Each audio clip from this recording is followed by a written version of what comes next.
episódio do Legis Talks.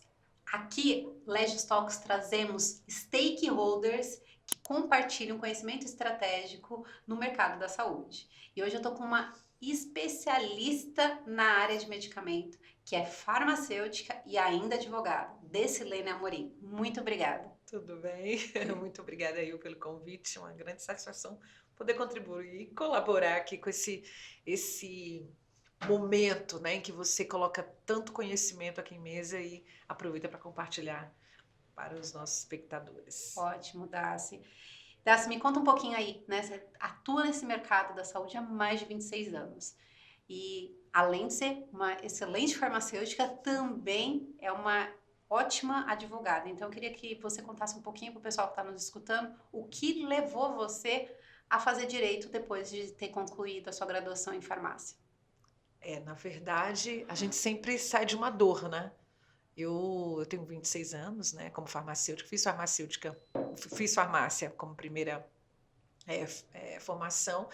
E durante esse processo eu tive alguns desafios regulatórios e eu parava ali como farmacêutica, não conseguia prosseguir, né? E às vezes o cliente precisava de uma necessidade, ele tinha uma necessidade judicial, né? Mas assim, o estopim foi uma licitação internacional em que a empresa que eu trabalhava, ela era subsidiária de uma empresa americana, e tinha um produto que era preservativo, ganhou a maior licitação de preservativos do mundo, aqui no Brasil, amparado pelo Banco Mundial, com compras pelo Ministério da Saúde. Eu comecei a ter dificuldades, eu não conseguia ter resposta para algumas perguntas, que eram técnicas, mas ao mesmo tempo jurídicas. E daí eu comecei a estudar muito, né, toda essa parte regulatória, para salvar a empresa de algumas questões que ela não deveria ser responsável.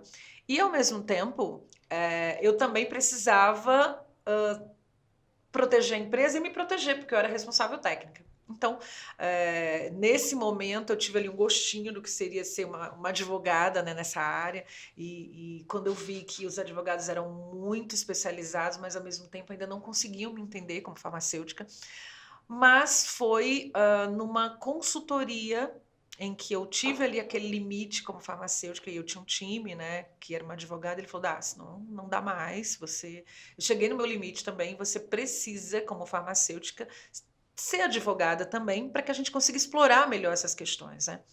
E foi quando eu migrei ali. Não migrei, eu costumo dizer que eu fiz um upgrade de profissão, tá? Um upgrade, Não mudei, não fiz essa transição de carreira, Não, pelo menos. você agregou um fator a Agreguei, mais. porque eu continuo sendo RT, responsável técnico, e continuo, né, como advogada. Às vezes a gente tem aí assuntos só jurídicos, assuntos só técnicos, e às vezes a gente tem essa mistura. E também estou na academia, né? Acabo tendo ali o contato com as ciências jurídicas e farmacêuticas na pesquisa. Então, eu sou sou pesquisadora do grupo de pesquisa da professora Marta Maffez, na USP Ribeirão Preto, e lá eu tenho um eixo de medicamentos. Então, tudo que eu tenho de questão assim que eu não consigo resolver, vamos estudar, vamos colocar lá e vamos ver se a gente consegue uma solução. Então, eu tenho esse laboratório também, né, ali que traz a ciência vem, né, sendo a base das nossas teses, digamos assim.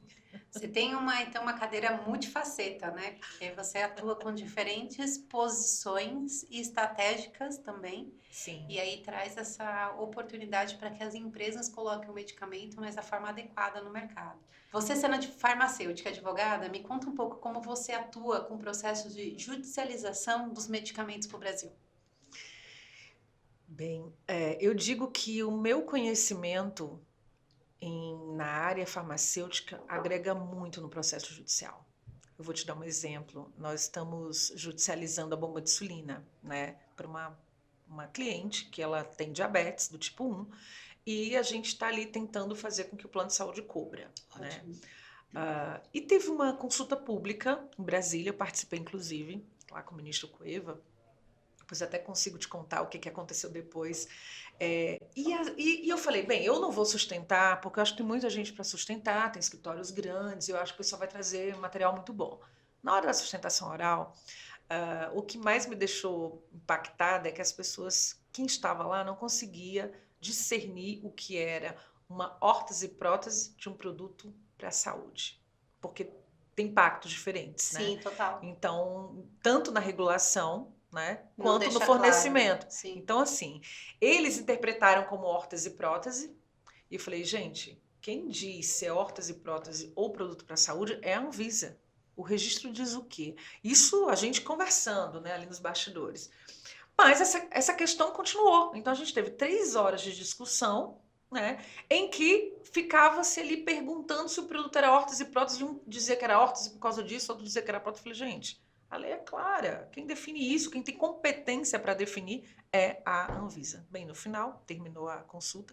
O ministro Cueva, né, que é muito amigo de uma amiga que me levou lá, a doutora Ana Cláudia, que é juíza, e ele olhou para mim e falou assim, você é farmacêutica também, né? Eu falei, sou. O que você acha disso tudo? Eu falei, primeiro, na excelência, que não se trata de órtese nem prótese. A gente está falando de produto para a saúde. Quem tem competência para definir é a Anvisa. Ele falou, você tem como me passar isso? Eu falei, tenho. Aí mandei lá RDC e tal.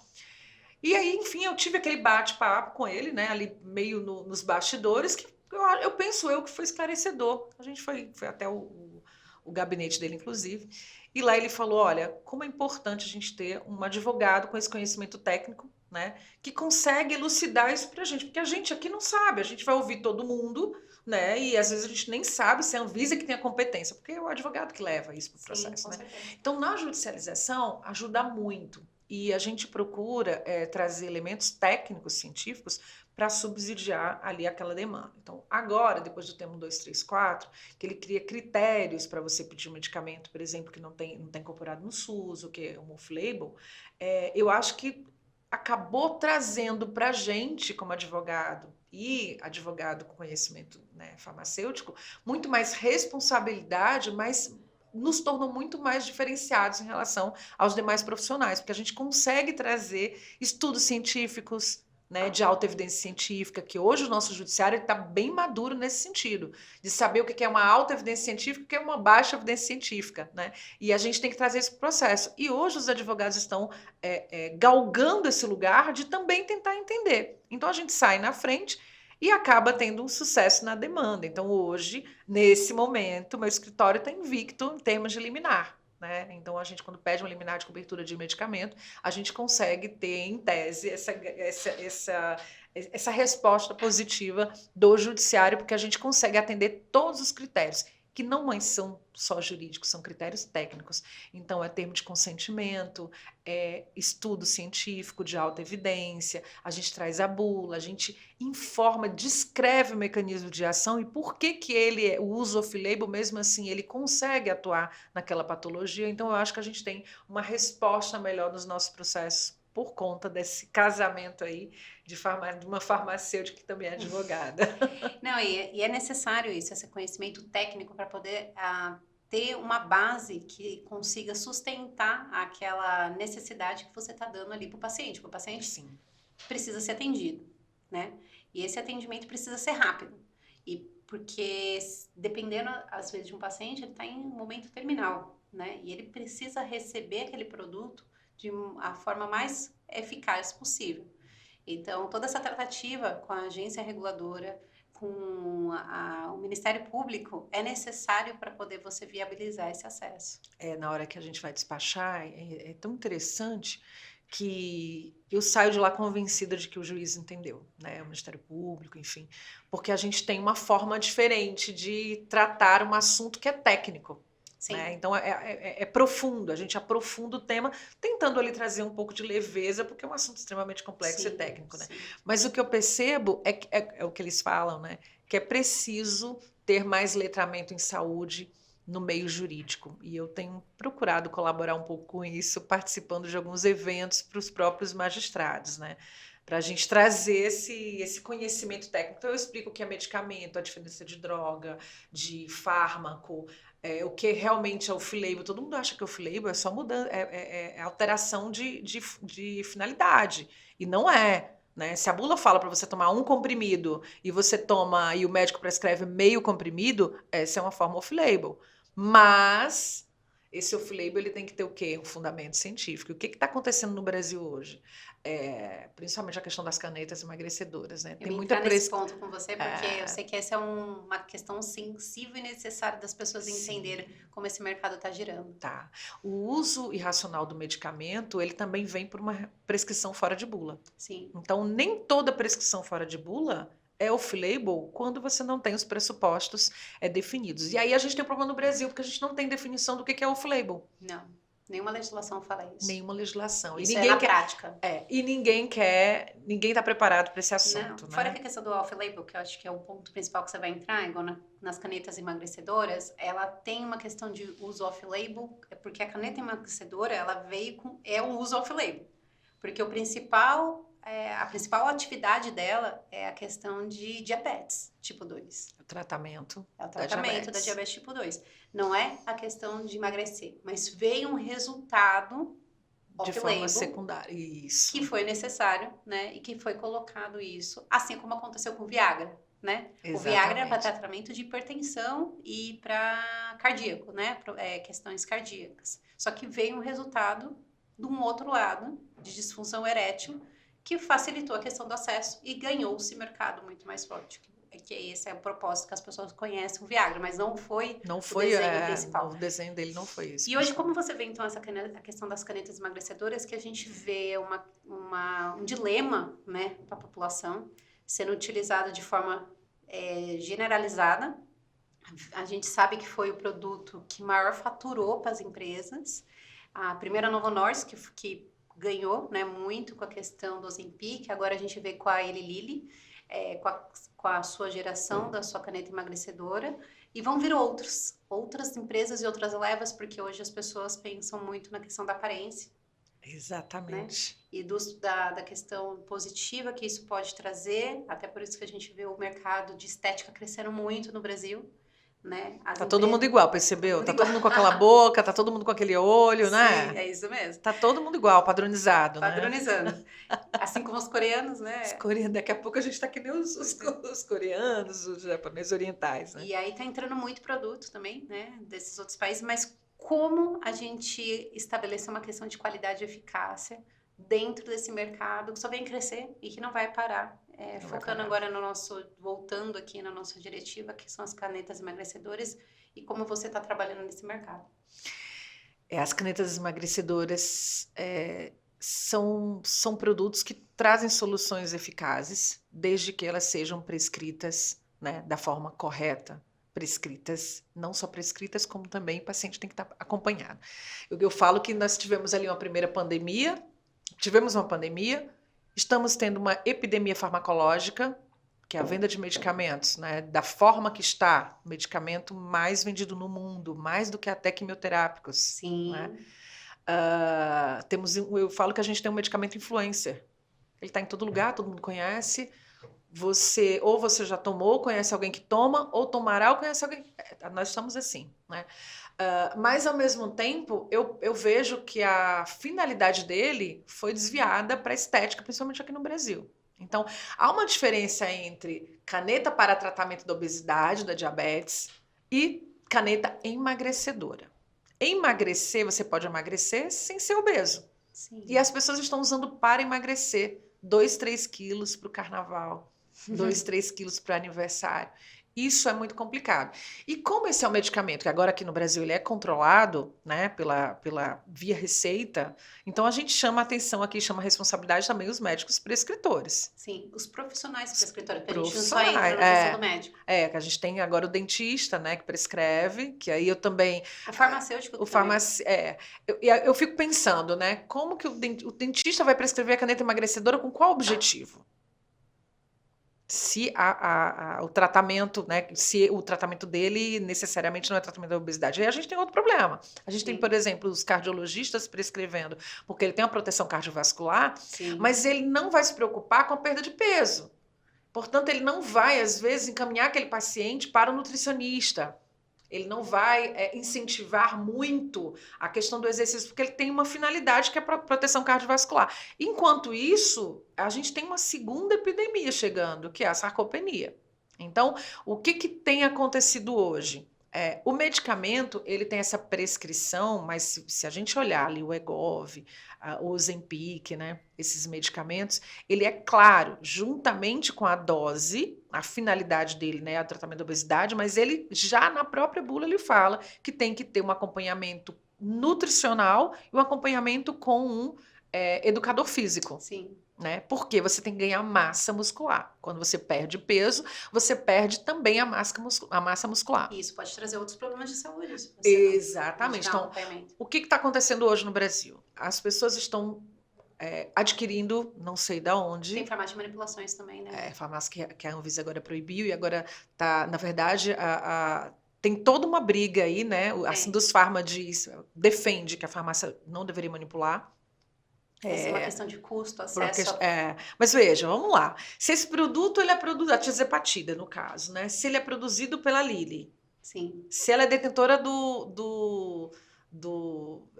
da patente, né? Esse pessoal, a farmácia manipulação está importando esse produto da onde? A matéria-prima. China, se eu não me engano, Coreia, que não respeita a lei das patentes. Beleza. Esse produto vem para o Brasil. A manipulação de um produto, ela deve ocorrer quando o produto industrializado ele não atender aquele paciente. Ele é uma exceção à regra. Isso é off-label. Então, eu tenho uma dose de 2,5, o paciente não atende nem 2,5, nem 5, então eu preciso fazer 3,5 por dose. Sim. Então, eu vou na farmácia de manipulação e peço para manipular aquele produto. Qual que é a forma correta hoje? O médico prescrever a manipulação, o paciente comprar na farmácia o produto da forma que está, e lá na farmácia de manipulação, ele fraciona. Aí ele vai ter um medicamento, né, certinho com a origem. E o que está acontecendo hoje? Nós temos um problema político. Sim. Também, porque a partir do momento em que o Brasil respeita a lei das patentes e quer que a sua patente seja respeitada fora do Brasil, né, e ele permite a introdução de uma matéria-prima em que a produção do produto manipulado vai competir, é uma concorrência desleal, com o produto registrado no Brasil, né? Então, eu acho que a gente tem também uma outra questão. Mas o que eu vejo hoje é uma falta de letramento em saúde da população. A população está adquirindo o produto não sei de onde. As pessoas não estão preparadas para usar o produto. Falta também do médico a habilidade de trazer para o paciente a informação correta. Olha, sim, a obesidade é uma doença. Isso aqui é um tratamento. Você vai tomar medicamento para pressão o resto da vida. Você vai tomar o medicamento para emagrecer o resto da vida, ainda que você tenha que fazer aquelas doses de manutenção. As pessoas estão preparadas para esse custo? Não estão preparadas para esse custo. O médico está informando isso? Não sabemos, né? Não sabemos. Então, ele está falhando no dever de informar. Mas falta uma outra, a questão do conhecimento antecedente, né?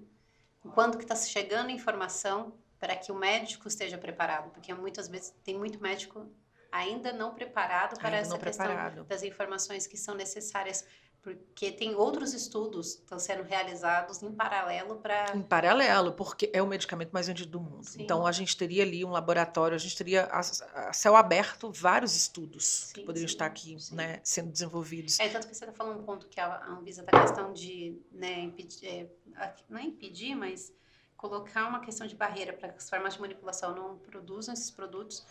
Nos Estados Unidos está assim também uma discussão, o FDA avaliando, ele soltou uma nota, né, que vai até agora junho, para receber contribuições em relação a isso, por conta dessa questão do risco à saúde.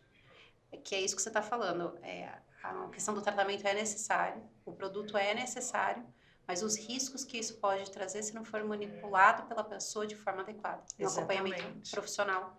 Até porque a indústria ela tem tecnologia para manter o produto naquela qualidade, né, do desenvolvimento que muitas vezes a farmácia de manipulação não tem. Sim, isso mesmo. Né? Isso mesmo. Então, e a indústria ela é fiscalizada no processo de fabricação. Sim. Ela guarda um lote daquele produto. Caso haja algum problema, ela tem aquele lote para analisar, e a farmácia de manipulação. Não é obrigada, porque ela faz lote a lote. E aí tem um outro problema. As farmácias estão saindo daquela excepcionalidade de produção e estão querendo produzir em grande escala. Então, se quer produzir em grande escala... Já deixa de ser farmácia de manipulação. Deixa de ser. Então, nós temos essa briga aqui no Brasil. E a outra questão, ela tem que produzir via receita. Ela estava produzindo de forma padronizada.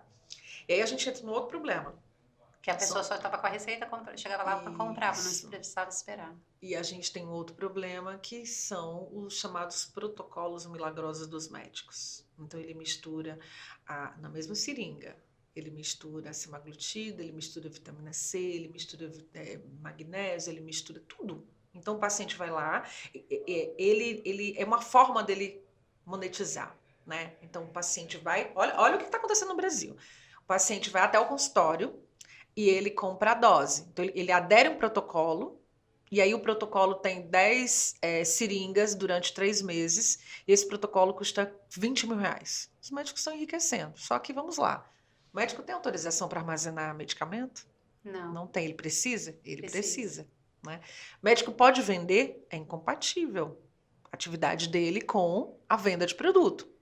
E aí a gente tem um outro problema, que é o problema de armazenamento, o problema de interação medicamentosa, de garantia de que o produto que está ali naquela seringa é exatamente o produto que você quer, né, administrar no paciente. Então imagina, o paciente vai lá, ele recebe uma seringa, não se sabe o que tem naquela seringa. E mais, quando se sabe, muitas vezes é identificado lá insulina. Então ele está comprando gato por lebre. Então, nós estamos numa fiscalização muito ostensiva por parte da Anvisa, né? Mas faz-se necessário que os conselhos, tanto de medicina como de farmácia, trabalhem de forma cooperada junto com a Anvisa. Porque, veja, se o médico prescreve de forma equivocada e o farmacêutico não dispensa, nós temos uma barreira. Sim. Mas você sabe que a gente também tem uma barreira quando o farmacêutico barra a dispensação da prescrição. Sim. Então, todo mundo tem que estar alinhado.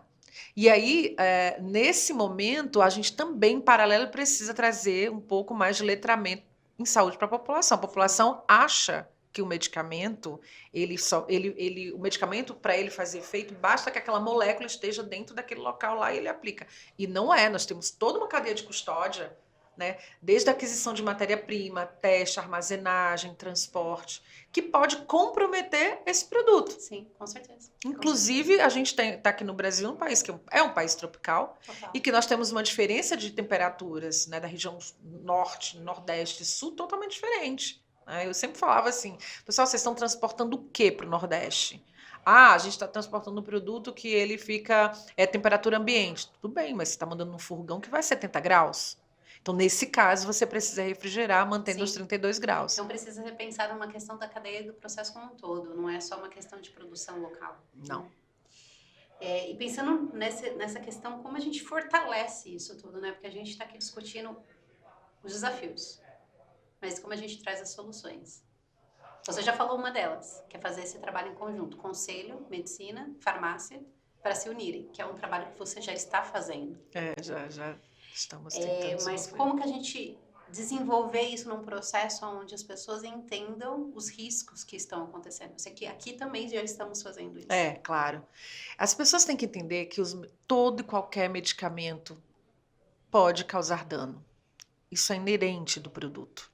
Isso é inerente ao produto. Não tem medicamento que não possa causar danos. Tem alguns que não causam tantos danos, porque eles já são bem conhecidos, né? E o manejo é mais fácil.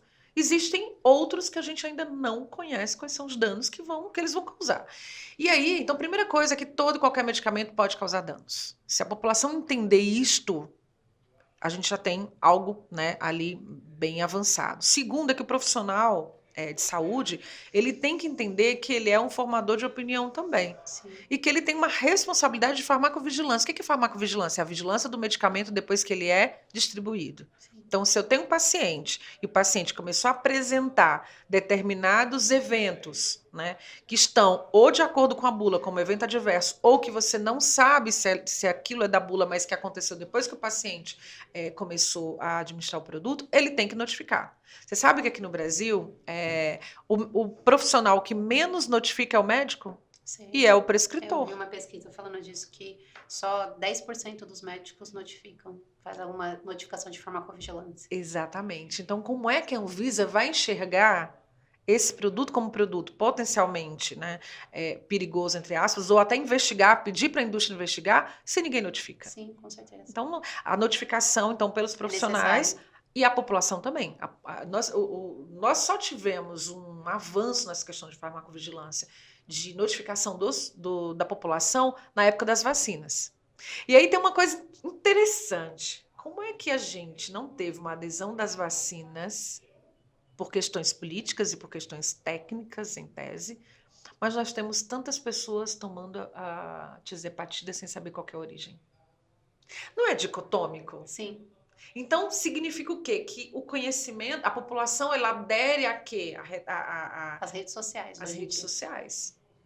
E aí eu pergunto para você, será que a gente não está se deixando levar pelo marketing da indústria farmacêutica para fazer um consumo exacerbado dos produtos? Será que os profissionais, de alguma forma, também, eles não estão contribuindo, colaborando? Porque o profissional de saúde, ele é um filtro. Gente, Sim. eu não estou demonizando a indústria farmacêutica, porque, assim, se eles não desenvolverem o produto, a gente não tem solução. E eu sempre digo E a mesma isso. coisa da farmácia de manipulação. Não é que a farmácia de manipulação não deva fabricar nada, Não, fechar suas portas. Pelo contrário, ela é necessária, porque ela ela reduz custo, reduz ela custo. personaliza produtos para o paciente e ela dá acesso Ela dá também de acesso, porque, veja, uma pessoa que precisa e não consegue pagar o medicamento que é caro, claro que a farmácia é manipulação. Agora, o que Porque a você não gente precisa está... comprar uma caixa com 30 comprimidos, você pode comprar uma caixa só com 10, porque é o seu tratamento e Exatamente. o custo vai ser mais reduzido. Exatamente. Então, eu super defendo isso. Sim, Agora, o que a gente tem que entender é que existem bons e maus profissionais, existem sim, boas e más sim, empresas. O que a gente precisa observar é se a população ela está sendo conduzida para um consumo exacerbado. sim, E com base em quê? Muitas vezes a indústria está lá, produziu o produto fez efeito, e quem faz todo esse movimento é a própria população. Você viu um caso de uma noiva que, ao invés de jogar o buquê, ela ia jogar uma caneta emagrecedora no lugar do buquê? Dezembro, na época de Natal, as pessoas estavam fazendo amigo secreto de caneta. Caneta. Ou seja, caneta emagrecedora, gente. emagrecedora. Então, assim, estão Banalizou, banalizando o uma questão de medicamento. medicamento, é um E hoje, medicamento. várias pessoas estão dando entrada no hospital com hipoglicemia. Porque não adianta só você tomar o medicamento. Veja, você está com o seu corpo. Eu estou falando agora para as pessoas que querem emagrecer, não as pessoas que são obesas e doentes, né? Elas querem emagrecer. Elas estão funcionando normalmente. Sua insulina está normal, a glicose está normal. Aí ela introduz um medicamento que vai superestimular a insulina. Então, ela vai ter hiperestimulação, né, dessa insulina, e, ao mesmo tempo, vai promover a retirada de um açúcar que estava normal. Então, essa pessoa vai ter uma série de problemas. E aí, ela não toma água suficiente, ela vai ter uma pancreatite, ela começa a ter desordem hormonal. Então, o medicamento ele tem duas faces. Ele tem a face positiva, mas o uso inadequado vai revelar uma parte negativa, indesejada e inapropriada do produto. E isso aumentou os casos de judicialização para esse tipo de produto também, não foi? Aumentou. Tanto pedindo cobertura. E os planos estão acatando? Está uma discussão e, em geral, o judiciário entende que o plano de saúde não é obrigado a cobrir. Né? Mas cada caso é um caso, e para algumas situações, o paciente que ele é obeso e ele tem obesidade, ele não tem indicação para cirurgia, até para ele chegar na cirurgia, ele tem que reduzir um pouco o peso, ele não consegue. Então, Sim. a caneta é boa. Então, assim, é um produto fantástico, tá? Uma tecnologia fantástica. Existe dois mundos. Um mundo, na época do antibiótico. Existe um mundo antes do antibiótico, depois do antibiótico, e existe um mundo antes das canetas emagrecedoras e depois das canetas emagrecedoras. O que a gente tem que fazer é só trabalhar para que a população se utilize do produto da melhor forma. Sim. E não use esse produto para se, eu diria até se mutilar, né? Porque a partir do momento que eu não cuido de mim e uso um produto e não tenho um acompanhamento médico, eu vou perder o rim, eu posso perder o pâncreas, eu posso ter uma série de complicações, eu tenho a sarcopenia, porque perder músculo é muito fácil, né? Eu tô com 49. Então, assim, você toma banho, você perde músculo, colágeno, né? Agora, para ganhar, é difícil. É força, e as pessoas não querem fazer, todo mundo quer a fórmula mágica. Sim, e não existe. Né? Não Isso existe. Nunca existiu. E assim, a gente já falou bastante dessa questão dos impactos, né, que está gerando esses produtos que estão sendo utilizados de forma generalizada. Mas vamos falar de um outro lado, que é a questão da utilização de produtos mais conectado com a tecnologia, principalmente com a inteligência artificial. Como que isso está sendo aliado dentro da perspectiva que você como farmacêutica advogada, está trabalhando aí nessas frentes? Bem, a IA, ela também veio com uma dessas finalidades que é ajudar o ser humano no dia a dia. É utilizada uma excelente ferramenta na área da saúde, diagnóstico, tratamento. Eu estive em novembro, antes dos Estados Unidos, eu estive em Portugal e eu fui dar uma palestra lá na Universidade de Coimbra, no Centro de Direito Biomédico, que é especializado, para uma turma aqui do Einstein. E eles tinham uma visita no Instituto de Sistemas e Robótica. E quando eu cheguei lá, eu vi um robô. E eu, que legal. Eu estava esperando que aquele robô fizesse algo assim, né? Lógico, é um laboratório que tem várias tecnologias. E aquele robô, eu olhei para ele, o robô, lembra aquele, não sei se você lembra do filme dos Jacksons. Sim. Então isso virou real. Mais ou menos um robô chamava Matilde. E eu falei, qual que é a funcionalidade desse robô? Aí ele falou assim, não, esse robô, ele vai olhar para você, que é paciente, e ele vai identificar quando é que você está triste, quando é que você não está, quando é que você está feliz. E eu fiquei pensando, qual que é a utilidade disso, né? E aí ele me explicou. Falou, Darcy, se você tem um paciente que ele tem autismo, a forma como ele fala, se ele gesticula, se ele vira o olho, se ele sorri, é extremamente importante para você conduzir uma conversa, conduzir uma terapia, um tratamento. E eu falei, olha que bacana, né? A gente não tem noção do que faz na tecnologia. Em contrapartida, a IA também, ela tem sido um suporte, tem sido mal usada por alguns profissionais de saúde, como o único elemento de diagnóstico.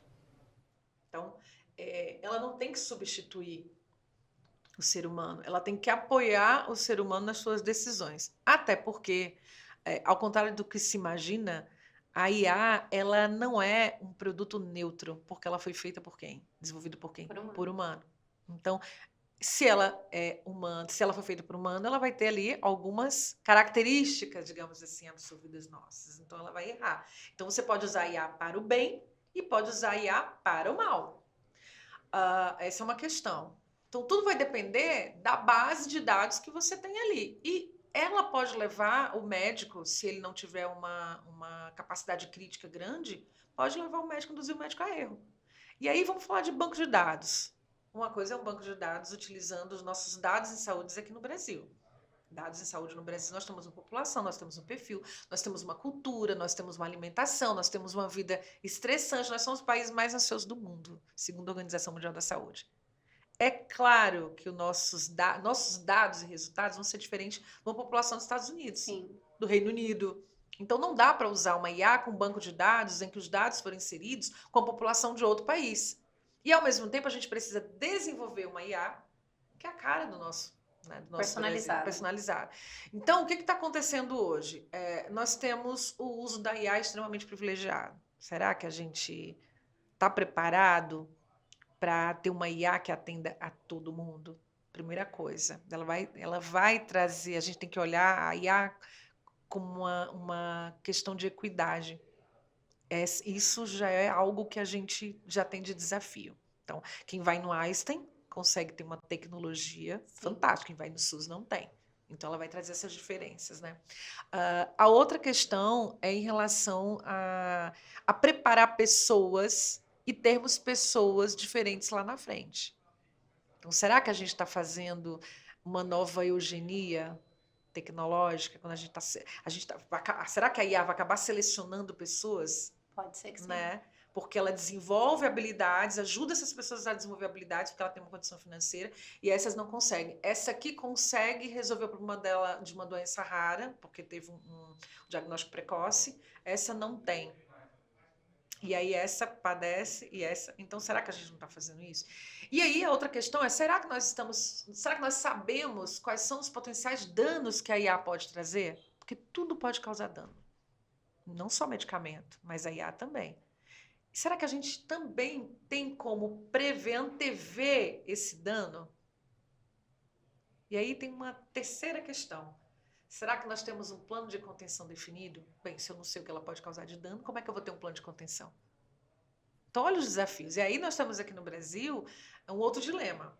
Quando a IA, tecnologia, neurotecnologia, por exemplo, operada por IA, ela é usada no ambiente clínico, ela é regulada pela Anvisa. Quando ela não é usada no ambiente clínico, a gente não tem norma. E aí eu tive um cliente, eu acho até que eu cheguei a comentar com você. Ele queria fazer uma pesquisa clínica aqui no Brasil, ele tinha um braço aqui, Sim. fase 3, e ele ia utilizar, extremamente tecnológica a pesquisa dele. Era um medicamento via oral que o paciente tomava e que, por meio das ondas cerebrais captadas por uma neurotecnologia, ele conseguia descobrir se aquele medicamento estava fazendo efeito ou não. E aí, qual que era o desafio dele? Tem que registrar o produto, não tem que registrar o produto? Porque é dentro do ambiente clínico, ele não vai comercializar o produto, Sim, né? ele Vai decidir. usar só para pesquisa clínica, a gente tem como resolver, né, Sim. Thalita? Mas, e aí, quando eu fui explicar para ele que se ele fosse utilizar em casa, e olha que interessante, se o paciente for usar em casa e eu não usar o dado clínico no estudo, o mesmo equipamento, em tese, eu não preciso registrar na Anvisa, eu não preciso nada. Nada. Se eu for usar, e aí eu perguntei, você vai usar o dado? Ah, eu vou. Se você vai usar o dado, então ele vai integrar, ele está no ambiente clínico, embora o paciente esteja em casa. Mas aí criou-se uma dúvida. O produto ia ser usado na sua residência. Então, aqueles relógios que medem também, né? Enfim, mede os batimentos, enfim, tudo faz uma captura. Então, a gente está no limbo que a gente não sabe nem qual a agência reguladora que deve operar. Se a gente vai ter uma Anvisa especializada Ou se a em gente A, vai ter. se a gente vai ter uma agência só de A, que não entende de Anvisa, ou se a gente vai ter uma terceira agência. Então, olha, e o mundo todo está assim, Tá né? nessas possibilidades. Tá nessa possibilidade. Então, assim, a IA, ela é super positiva, mas ela também é um desafio de regulação. E aí, já indo aqui para o nosso final, né, falando disso, que você trouxe pontos extremamente importantes, que a gente tem que pensar nessa questão do futuro mais humano, né, para a questão da saúde. Humano. Conectando pessoas, que aí a gente está falando de pessoas, sempre, como você falou, quem criou a IA é uma pessoa. Uma pessoa. Né? Como é que você faz essa interação? E trazendo aqui uma questão, como as pessoas conseguem entender isso mais do ponto de vista tanto legal quanto da área da saúde. Entender como que as pessoas conseguem entender a IA? E como elas conseguem entender essas novas tecnologias, né? Então, porque você está trazendo um aspecto que as pessoas têm que utilizar a IA como um suporte, né? Mas que é um suporte para agregar valor no tratamento daquele paciente, certo? Então, a gente precisa pensar como é que a IA vai trazer esse valor dentro desse processo. Isso é tão desafiador, Thalita, porque ao passo que a gente tem a IA, pessoas desenvolvendo essa ferramenta fantástica, nós temos a geração com menor nível intelectual da história. Sim, sim. E o que isso quer dizer? Quer dizer que essas pessoas vão ser dependentes da IA. Sim, totalmente, então, né? Totalmente. Então, é dicotômico, porque nós temos na mesma época, nós temos uma geração que desenvolve a IA e outra que vai ser consumidora da IA. E que precisa ter essa conexão. Que precisa. Você Sim. sabe que o meu sobrinho fez uma entrevista, achei bem interessante. Ele é da área de tecnologia, de TI. E ele fez um teste e todo mundo usou IA. Ele foi o único que não usou. Podia ter feito uma pesquisa, né? Todo mundo, mas podia usar. Né? Podia usar. Mas ele não quis usar. E ele foi contratado. Então, o ser humano ainda vai ser o diferencial. Sempre. É isso mesmo. E cada vez mais nós vamos ter uma medicina de precisão, sim, individualizada. E ao passo que a gente teve uma empolgação naquela época ali daqueles atendimentos automatizados, sim, lembra de banco, facilitava. E hoje o diferencial é o gerente do banco te ligar, sim, você. Então eu acho que a gente vai ter um boom, mas depois nós vamos ter esse não retrocesso, mas nós vamos ter esse olhar. O diferente vai ser o humano. Eu concordo plenamente. Então eu queria que você deixasse um pouco aqui para as pessoas saberem o que você está fazendo e como as pessoas podem se conectar mais ainda com você. Bem, eu sou advogada e farmacêutica, né, como eu já falei. Eu atuo na área do direito da saúde, do medicamento, Nós temos um laboratório, digamos aqui, de produção de artigos, em que a gente consegue desenvolver do ponto de vista acadêmico alguma tese que às vezes vai favorecer o empreendedor que precisa trazer o produto, enfim. Nós também conseguimos auxiliar empresas a se instalarem no Brasil de forma segura, juntamente aqui com a Thalita também, trazendo contratos, trazendo cláusulas de segurança. Conseguimos também atuar trazendo segurança na questão logística do Brasil, né? Que o Brasil, a nossa logística é um desafio. Então, nossos modais são bem complexos e a gente consegue ajudar a empresa a se estabelecer, inclusive como responsável legal, a gente consegue trazer isso e dar suporte para a empresa se instalar aqui e ficar mais tempo, né? E ficar aqui. Não é chegar, se instalar e depois ter que fechar as portas e ir embora. A gente consegue trazer uma segurança tal para o cliente que ele consegue permanecer, porque o Brasil é um dos países que tem um dos melhores mercados consumidores do mundo. Né? E ao contrário do que pensa, a nossa Anvisa funciona. Então é preciso estar com a regulação em dia, em compliance com as normas sanitárias brasileiras. Excelente, excelente, Dacilene. Agradeço mais uma vez por você estar aqui comigo, compartilhar tanto conhecimento necessário para o mercado da saúde. Eu que te agradeço. Hoje a gente discutiu nesse episódio e apresentou cada vez mais como o futuro, a tecnologia e o acesso à saúde são necessários para que os pacientes possam ter um tratamento adequado. Exatamente. Muito mais obrigada e gratidão por você estar aqui conosco hoje. Me siga e saiba mais como a gente pode atuar no mercado farmacêutico no próximo episódio. Obrigada, eu que agradeço. Tchau, tchau.